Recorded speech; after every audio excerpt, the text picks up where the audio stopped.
हैं। और बांझपन वाली दवाई के बारे में आप एक बार पुनः बता दीजिए, क्या महत्व है उसका? उसका महत्व तो इसलिए ये सब नारायण पर्वत पर, ये गंधमादन पर्वत है, जड़ी बूटियों का जो है कि ये पहाड़ है। अभी आप विचित्र बात है, महाराज जी 27 महीने लगातार केवल राख खाकर रहे। देखिए, ये सांप की तरह है, सांप के फन की तरह है। ये जो पौधा है ये देखने में तो बहुत छोटा है, ये है इसके जैसे आँखों की जैसे दिक्कत है, तो आँख की दिक्कत के लिए ये जो पत्ते हैं दिख रहे हैं, ये बांझपन की दवा होती है, जड़ी होती है। इसको यहाँ पे ये है, ये जड़ी। तो 27 महीने तक आप केवल राख बोल सकते हाँ, हो, राख खाकर रहे। हाँ। महाराज जी की खासियत ये है कि महाराज जी ने जब से श्री बद्रीनाथ धाम में, तब से अन्न ग्रहण नहीं किया है। और साथ ही कि महाराज जी जब इतने 22, 24, 25 साल से अन्न नहीं खाते हैं, तो महाराज जी का शरीर तो मतलब तकड़ा है। गुरु भगवान तक पहुंचाते हैं, भगवान गुरु तक पहुंचाते हैं, जैसे शिव। और तो कभी क्या आपकी ऐसा मन में जिज्ञासा हुई कि मैं विवाह कर लूं? क्या कभी आपने यहाँ पर दिव्य शक्तियों का अनुभव किया है? दिव्य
महाराज जी जय बद्री विशाल। जय बद्री विशाल, जय बद्री विशाल।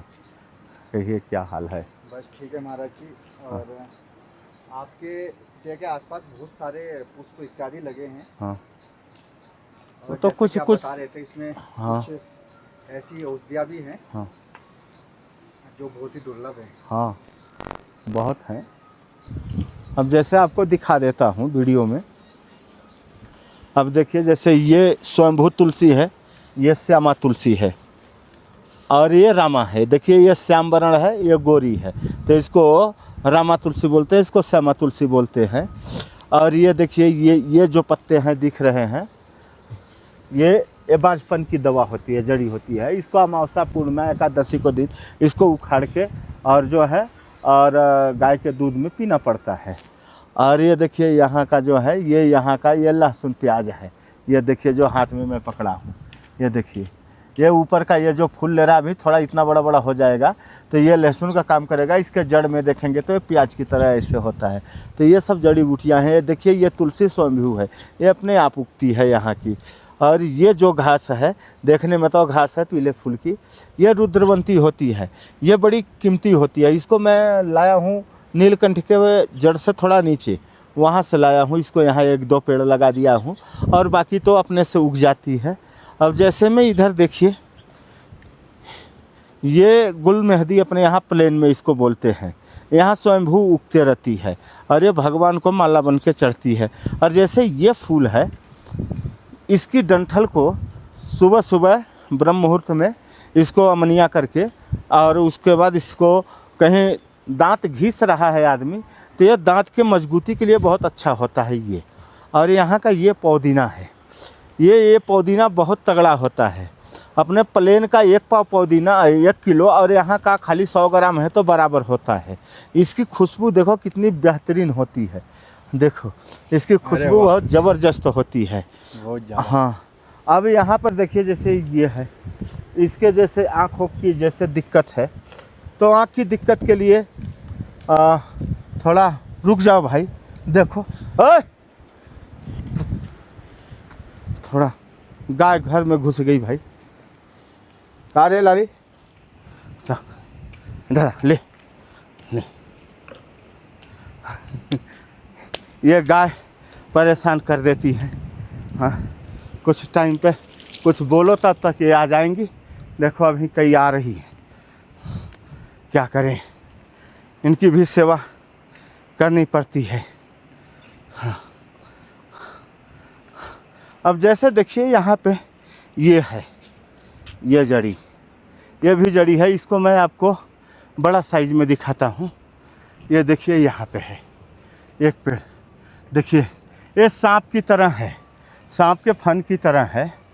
और इसको ये कार्तिक की एकादशी को इसको खोद के इसका जो है उबालते हैं लोग और घी में भूनते हैं। भूनने के बाद इसको छोटा छोटा गोली बना के इसको खाते हैं। ये 1 साल के लिए कोई भी बीमारी को दूर कर देता है, जैसे ज़्यादा से ज़्यादा ब्लड प्रेशर, शुगर, बवासीर या नस में दर्द वर्द है, उसके लिए बहुत वो काम करती है। वो जड़ी ऐसी है। और जैसे ये है, देखिए देखने में तो पूरे कांट हैं, ये देखने में तो पूरे कांट हैं, मगर इसका फल भी बहुत काम की चीज़ होती है। जैसे घुटने उठने में दर्द है, इसको तेल में पका के और इसको जो है घुटने में लगाने से इससे दर्द दूर हो जाता है। देखिए यहाँ का पहाड़ी बथुआ, देखिए ये बथुआ बोलते हैं इसको, यहाँ पहाड़ के बथुए हैं। ये ऑटोमेटिक उगता है, यहाँ स्वयंभू ये भी है, इसको कोई बोता नहीं है। इसका साग वो पाने से आदमी के आयरन की कमी है तो ये बहुत जल्दी शीघ्र भरपाई कर देता है। थोड़ा सा, इतना सा, ये इसको पानी में उबालो, निचोड़ के पानी में थोड़ा नमक डाल के आदमी 10-5 दिन इसको यूज कर ले तो आयरन की कमी दूर हो जाती है। ये ऐसी जड़ी बूटियाँ हैं। तो यहाँ पे और ऐसे कई बहुत हैं जो कि आपको दिखाते हैं। अब जैसे देखिए ये छोटे पौधे में है, ये जड़ी बूटी, ये देखिए है, ये छोटे पौधे में है। इसको यूज किया जाता है। जैसे आदमी को डॉक्टर बोल दिया कि नहीं, आपका जो है वाइट ब्लड कम हो गया और घुटने में या चलने में, हड्डी में दर्द पेन हो रहा है, तो इसका कोमल कोमल पत्ते को तोड़ के थोड़ा इसकी साग बनाते हैं। साग बना के इसको यूज करने से, खाने से आदमी की वो चीज़ 40 दिन कर लिया तो ये एकदम नंबर 1 का ये बीमारी को दूर कर देता है। जैसे देखिए ये दुर्लभ पेड़ एक यहाँ उगा हुआ है ऑटोमेटिक, देखिए ये हमारे हाथ के पास है। देखिए ये बहुत दुर्लभ पौधा है।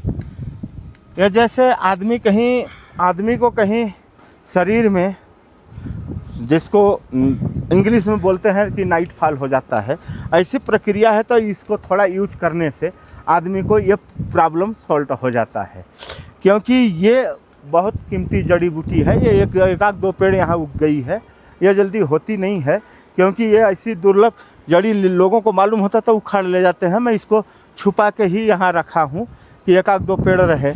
अब जैसे देखिए ये एक पौधा है, देखिए ये जो पौधा है ये देखने में तो बहुत छोटा है और इसको चींटी ज़्यादा खाती है। देखिए इसमें चींटी भी लगी हुई है। देखिए ये मुंह बना रखा है ज़मीन के अंदर। वो पौधा इस काम में आता है, जैसे किसी को उल्टी दस्त हो रही है तो 2-4 पत्ते इसको तोड़ने का और पत्थर पर घिसने का, 1-2 अंडा गोल मिर्च, काली मिर्च डाल के उसको यूज करने से वो आदमी की उल्टी दस्त तुरंत उतना बढ़िया दवा नहीं काम करेगी जितना बढ़िया ये काम कर जाती है, ये क्योंकि प्रैक्टिकल किया हुआ है। तो ऐसे यहाँ पे बहुत सारी जड़ी बूटियाँ हैं। अब जैसे देखिए ये यहाँ की पहाड़ की अजवाइन है, पहाड़ की अजवाइन इसको बोलते हैं। देखिए ये छोटी छोटी अभी उग रही है बारिश से। अभी ये सर्दियों में यूज करते हैं लोग। माना में आप जाएंगे तो लोग इसको जो है तोड़ के बेचते हैं, सुखा के लोग प्लेन के लोग ले जाते हैं, काढ़ा बना के इसका पीते हैं लोग। इससे बहुत लाभ होता है। शरीर में किसी प्रकार की कोई वैसी बीमारी है तो कम हो जाती है। तो इसलिए ये सब नारायण पर्वत पर, ये गंधमादन पर्वत है, जड़ी बूटियों का जो है कि ये पहाड़ है। अभी आपको मैं एक जड़ी और दिखाता हूँ। देखिए ये भी जड़ी ही है, ये भी एक जड़ी है। क्या बोलते हैं महाराज जी? इसको दवन पत्र बोलते हैं। ये बड़ा दवन पत्र होता है। किस काम आता है? ये जैसे आदमी को शुगर पकड़ लिया हो, इसको पानी में उबाल के पीने से शुगर थोड़ा कम हो जाता है, क्योंकि ये बहुत कड़वा होता है। और एक रुद्रवंती जड़ी है, इधर आपको दिखाते हैं हम। हाँ, यहाँ पे तो गाय खा जाती हैं ज़्यादा। देखिए जैसे ये है, ये रुद्रवंती है। देखिए ये रुद्रवंती है, ये देखिए ये स्वयंभू होती है। इसको 2 पत्ता मुंह में डाले तो ये चबाने में बहुत कड़वा होती है। ये शुगर के लिए बहुत बढ़िया काम करती है। लोग इसको यूज करते हैं, यहाँ के पहाड़ के लोग। यहाँ तो उतना पैसे वाले लोग हैं नहीं, तो अपना जीवन यापन ये जड़ी बूटियों को जानते हैं, इसी से अपना इलाज कर लेते हैं, क्योंकि यहाँ पहाड़ में तो उतना बड़ा बड़ा हॉस्पिटल तो है नहीं। और ये औषधि एक बार लग गई तो जड़ से बीमारी को दूर कर देती है, तो इसलिए लोग यहाँ का लोग बहुत ज़्यादा इसको यूज करते हैं। अब जैसे में यहाँ पे इसको बताते हैं बदरी बेल। देखिए ये है, ये लाल लाल फल लेता है। इसको पक्षी बहुत तेज खाते हैं और अपने भी खाने में थोड़ा खट्टा मीठा लगता है। और यहाँ का ये जो है बहुत दिव्य चीज़ है, लोग यूज करते हैं। और इसका लकड़ी भी सूख जाता है तो बहुत अच्छी जलती है, और इस पे भोजन वोजन बना के लोग पाते हैं तो कई रोगों को दूर करता है। यहाँ पे धूप भी होते हैं, यहाँ पे धूप थोड़ा ऊपर में होते हैं, वो मोर पंख की तरह होते हैं।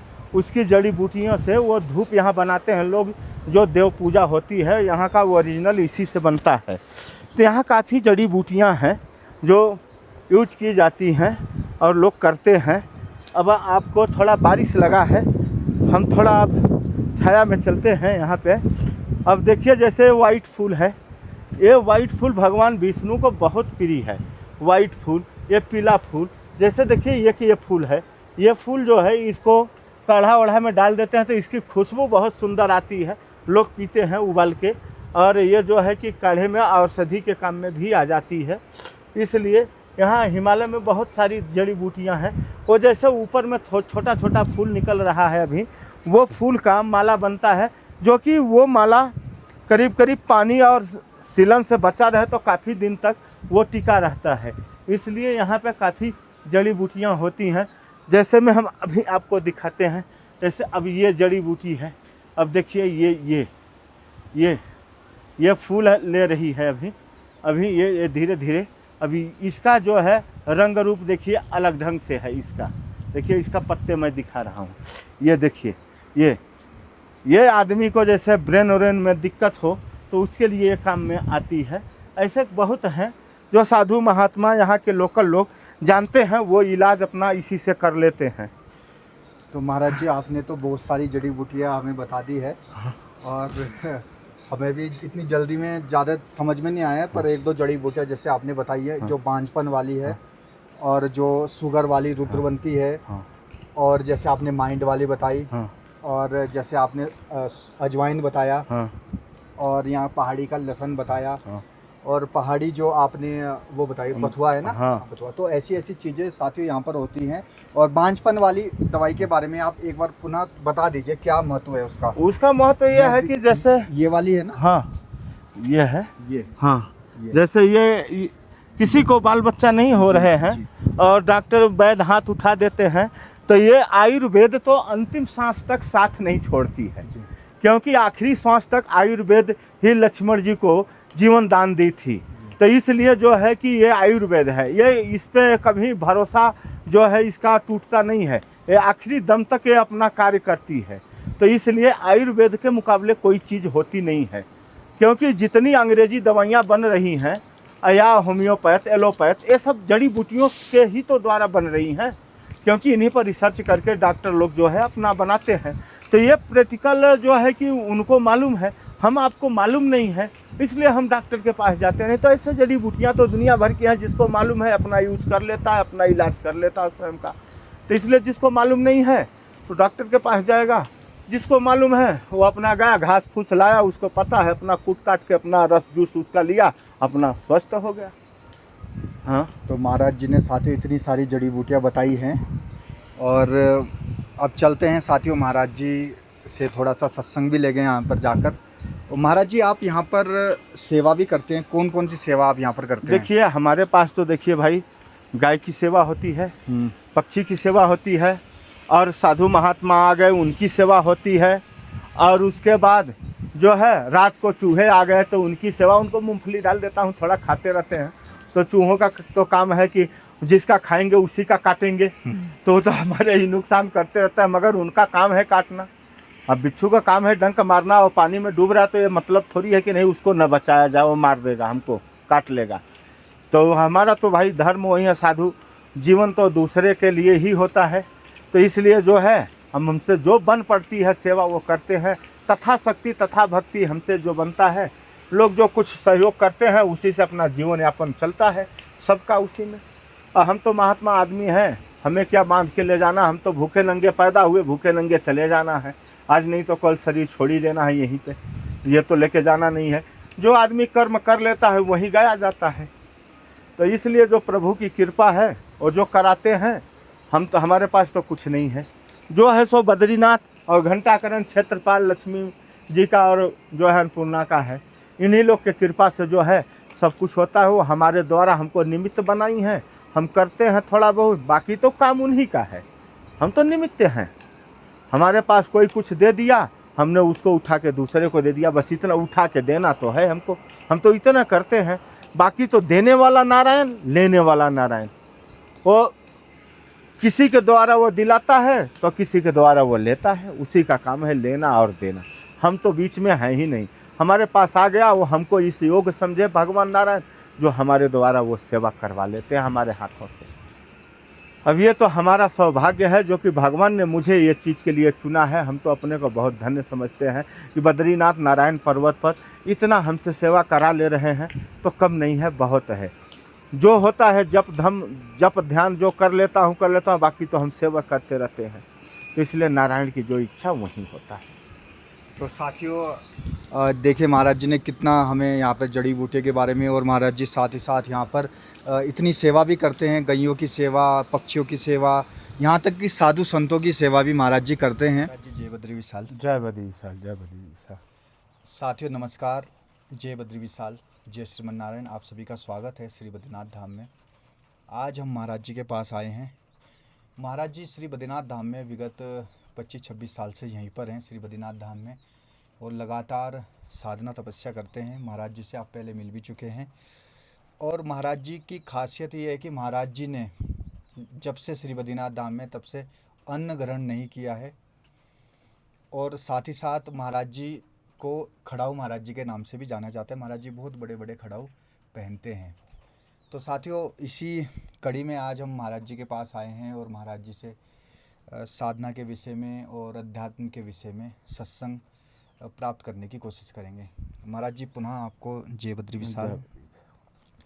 महाराज जी आप इतने समय से श्री बद्रीनाथ धाम में रहते हैं, और पहले भी हमारी बातचीत हुई थी और सत्संग हुआ था, आपने सत्संग बहुत अच्छा हुआ था। तो आपका जब कितने साल से आपने अन्न नहीं खाया है और क्या कारण है? देखिए, अन्न न खाने का कारण ये होता है, फलाहार करने से क्या होता है कि शरीर थोड़ा हल्का रहती है। साधना जब ध्यान पूजा पाठ में थोड़ा मन एकाग्र और एक हो जाता है और चित्त शांत रहता है। इसलिए एक टाइम फलाहार करने से इंद्रियां जो है उतनी चलायमान और चंचल नहीं होती है और नॉर्मल रहती है। आदमी को साधना ध्यान में कोई दिक्कत परेशानी नहीं होती है। जैसे सब लोग अन्न लेते हैं, भोजन में रोटी चावल दाल तेल घी मिर्च मसाला लहसुन प्याज, तो कुछ तामस प्रवृत्ति हो जाती है। इससे जो होता है कि उत्तेजना शरीर में हो जाती है, विकारों का जो है बहाव थोड़ा ज़्यादा गति से होता है। तो इसको कम करने के लिए लोग फलाहार करते हैं। कोई जो है कि फलाहार करने से मन थोड़ा शांत रहता है, ध्यान अच्छे से लग जाता है। तो आपने कितने वर्षों से अन्न ग्रहण नहीं किया? हमने तो 24 साल हो गए अन्न ग्रहण नहीं किया है नहीं। तो महाराज जी देखिए, काफ़ी लोगों के पिछली बार भी मैंने बताया था महाराज जी के बारे में, तो काफ़ी हमारे साथी गण हैं, होती है मन में जिज्ञासा होती है, बहुत सारे कमेंट आते हैं कि महाराज जी जब इतने 22, 24, 25 साल से अन्न नहीं खाते हैं, तो महाराज जी का शरीर तो मतलब तकड़ा है, और महाराज जी मतलब कैसे ये अब हमारे कहने का मतलब ये होता है, देखिए मैं खुला बोलता हूँ। हाँ, अब बांध का पानी बराबर खोल दिया जाए तो बांध खाली रहेगा जी। और जो बांध का गेट बंद है उसमें थोड़ा थोड़ा भी पानी आएगा तो भरते ही जाएगा जी जी जी जी। तो यहाँ तो जो कुछ है वो जो है कि एकदम बराबर भरा ही है।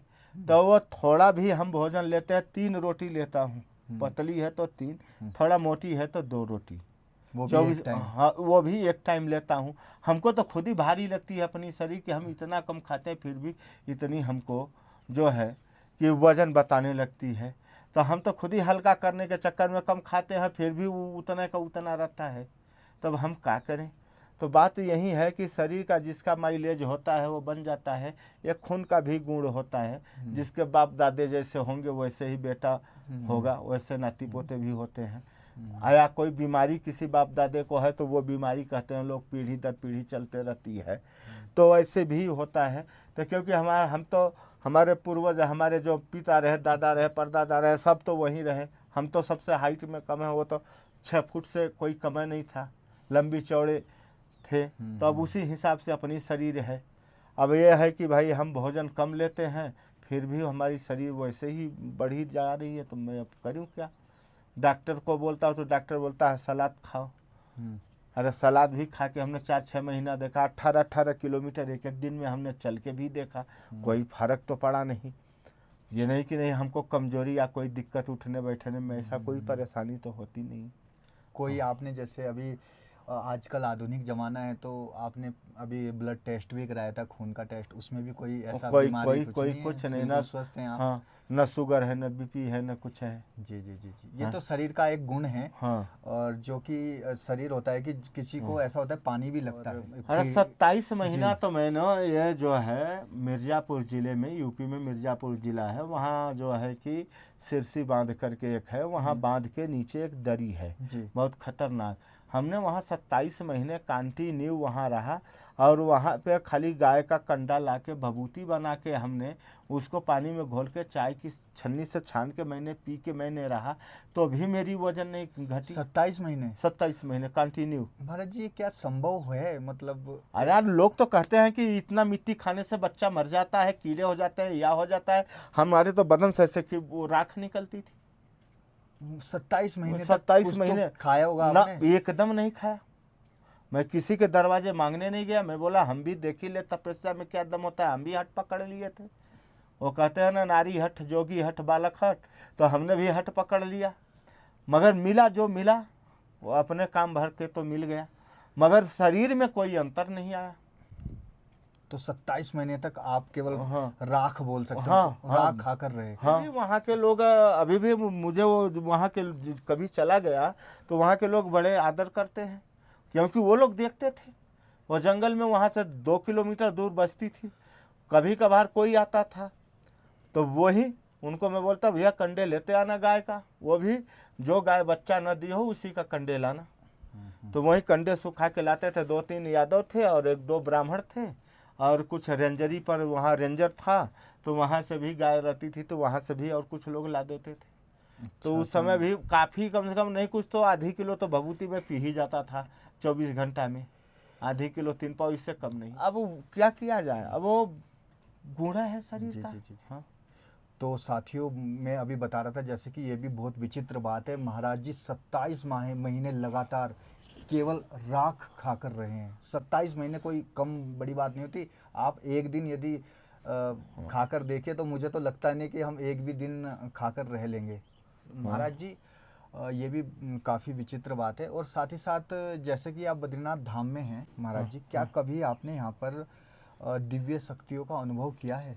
दिव्य शक्तियों का अनुभव तो हुआ है जी। और ये देखिए साधना के दरमियान होती है। जब आदमी एकाग्र चित्र हो के जब अपना ध्यान मग्न होता है जी। तब वो सब शक्तियाँ का अनुभव होता है।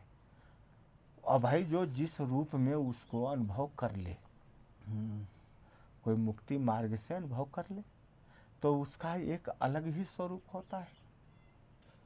हमने जो अनुभव किया वो मैं बता रहा हूँ, बताने की योग्य तो नहीं है, क्योंकि ये वीडियो में जो है कि ये तो वायरल होती है, लोग देखते हैं, कितने लोग मजाक भी उड़ा देते हैं, मगर ये बताने की काम तो नहीं है। मगर आप पूछ दिए हैं तो थोड़ा सा मैं बोल देता हूँ। ये बहुत कुछ मिलता है,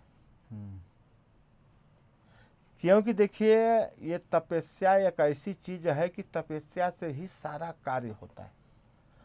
भगवान शिव तपस्या करके सृष्टि का संहार करते हैं, भगवान विष्णु तपस्या करके सृष्टि का पालन करते हैं और भगवान ब्रह्मा जी तपस्या करके सृष्टि का रचना करते हैं।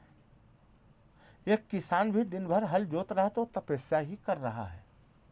खेतों में 2 बैल लेकर अपने खेत में वो हल चला रहा है तो तपस्या ही है। उसके तपस्या का फल जब उसमें अनाज लगाता है, अनाज उगता है और जब वो काट के घर में लाता है तब वो खुश होता है कि हमने जो किया उसको बड़ा अच्छा मिला। जी।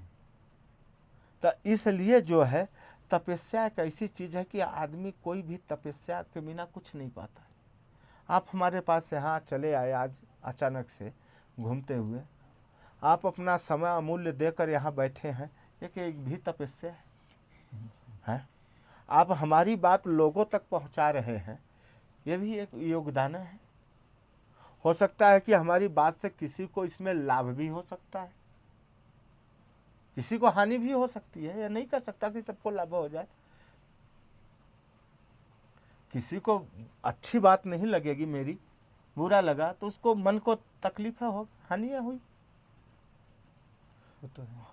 और किसी को अच्छी लग गई, उसके जीवन को परिवर्तित कर दिया, अच्छे मार्ग पे पहुंचा दिया, तो उसके लिए तो लाभ ही लाभ है।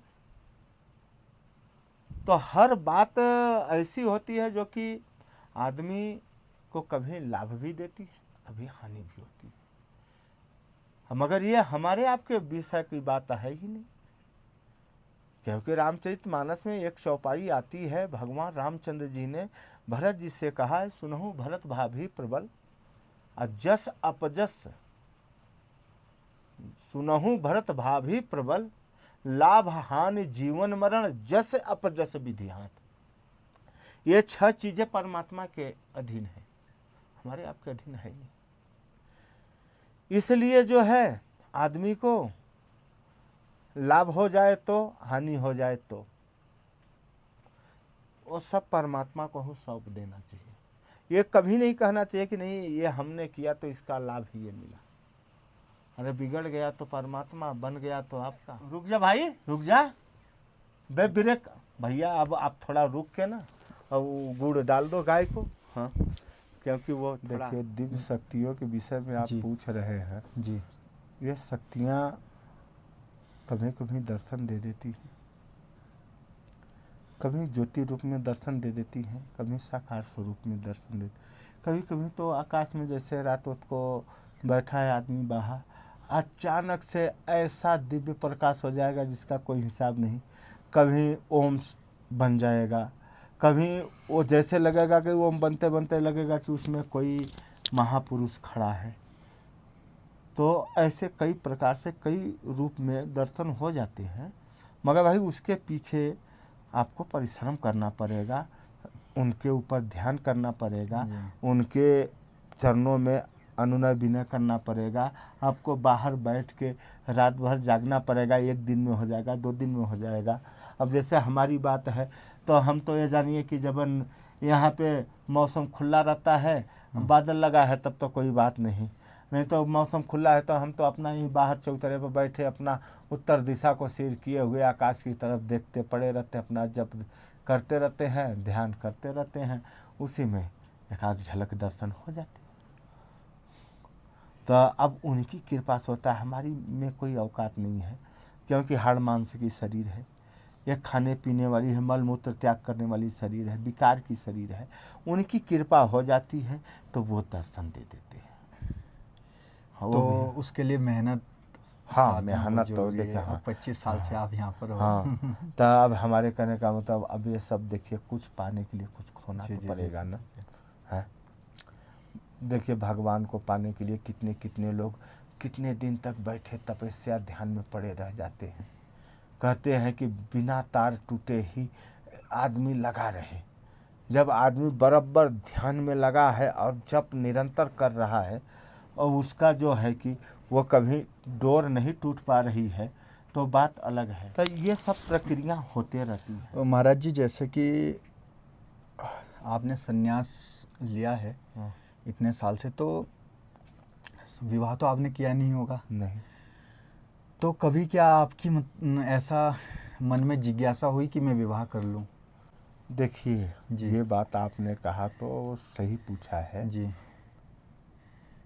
देखिए ये 15 से लेकर ये 25-30 साल 15 साल की जो उम्र होती है जी। बड़ी डेंजर होती है। जी। उस समय आदमी नदी डांक जाए, पहाड़ डांक जाए, आग लगा दे, पानी उदह दे, सब कुछ कर देगा। जी। जी। जी। वो समय की ऐसी स्थिति होती है और युवा अवस्था होती है आदमी के शरीर में, तो कितना बल का था नहीं है। तो उस स्थिति में आदमी हर चीज़ की चॉइस करता है।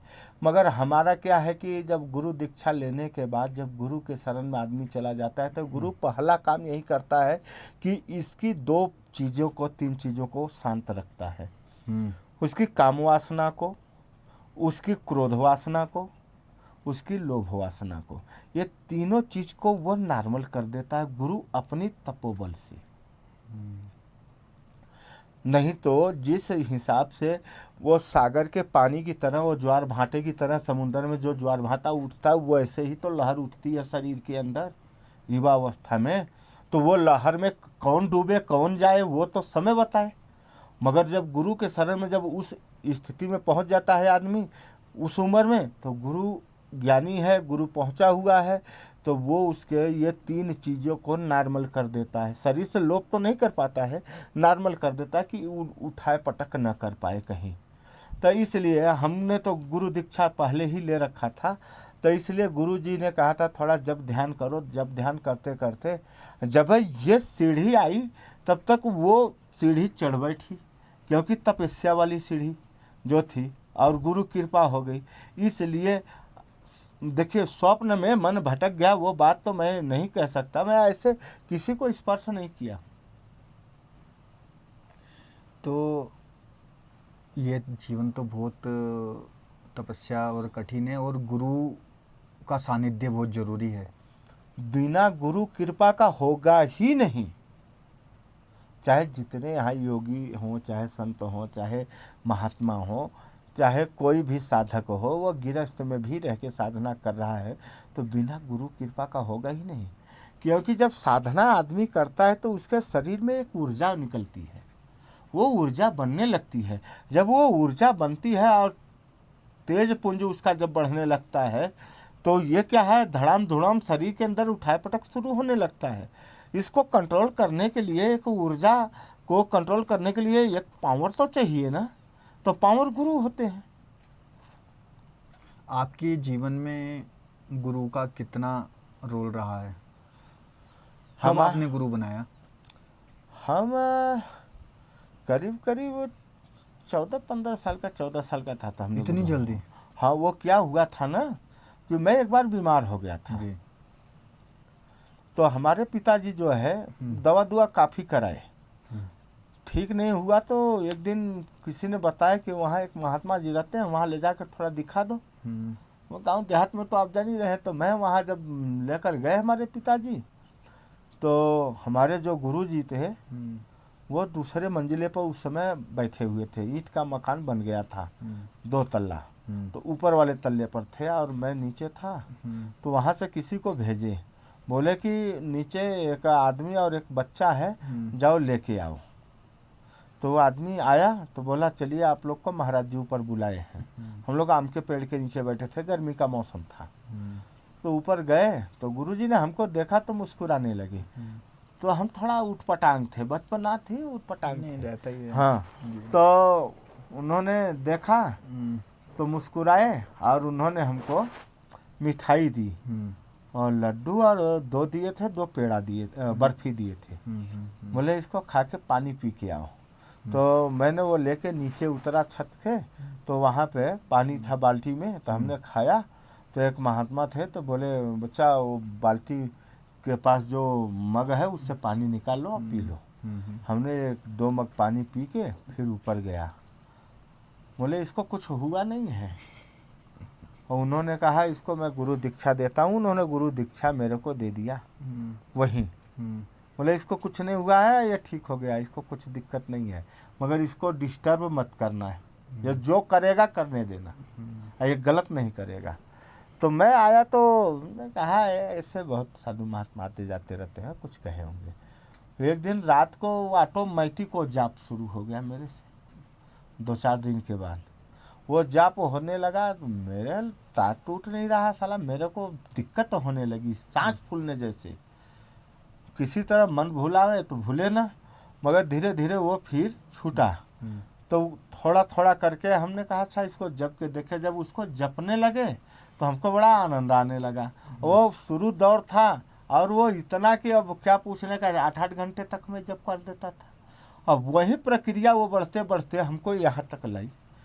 तो मान कर चलिए गुरु दीक्षा लेने के 2-3 साल तक हमारे गुरुजी थे, और उसके बाद जो है गुरुजी की शरीर शांत हो गई, और उसके बाद ऑटोमेटिक ऐसे ही बैरागी की तरफ मन अपने आप निकल गया। मन एक दिन रात में अपना निकले और चलते बने। तो अभी भी आप उन गुरुजी अभी हैं, शरीर उनका? नहीं, अच्छा। उनका करीब करीब 35-36 साल से ऊपर हो गया होगा उनका शरीर शांत हुए। तो आपका एक ही गुरु बना, उसके बाद भी कोई? ना मैं किसी को नहीं। उन्होंने हमसे एक ही बात कहा जी। था कि जब कभी भी मेरे से कोई पूछ दे कि आपके गुरु का क्या नाम है तो मैं नहीं जानता हूँ।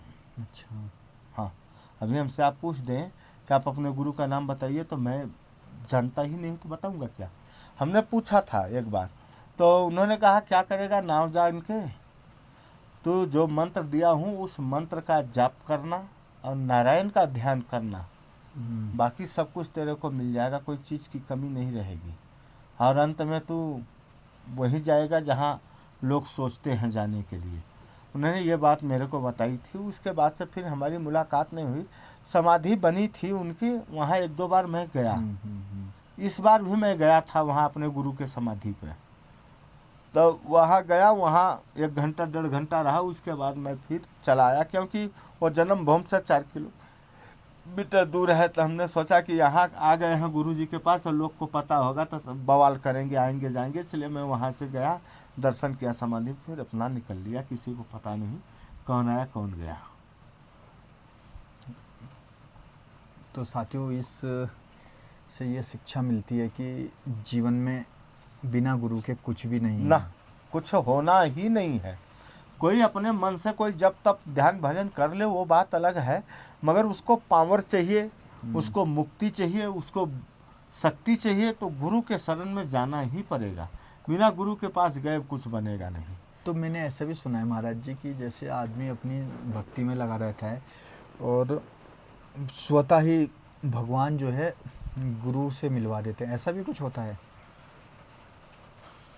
देखिए, कि हमें खोज नहीं करनी पड़ती और जब हम अपनी भक्ति में लगे रहते हैं जैसे आप अपना विचार मन परमात्मा की तरफ बना के बैठे हैं जी, तो आपको गुरु कहीं समझ में नहीं आ रहा कि नहीं कोई गुरु मिल रहा है, और आप भगवान के भरोसे खड़े हैं, तो आप निरंतर अपना ध्यान पूजा जो कर रहे हैं वो कर रहे हैं, आप परमात्मा से कह रहे हैं, तो भगवान भी सुन लेता है कि नहीं ये इस योग्य, इसको कोई गुरु मिल जाए तो अच्छा है।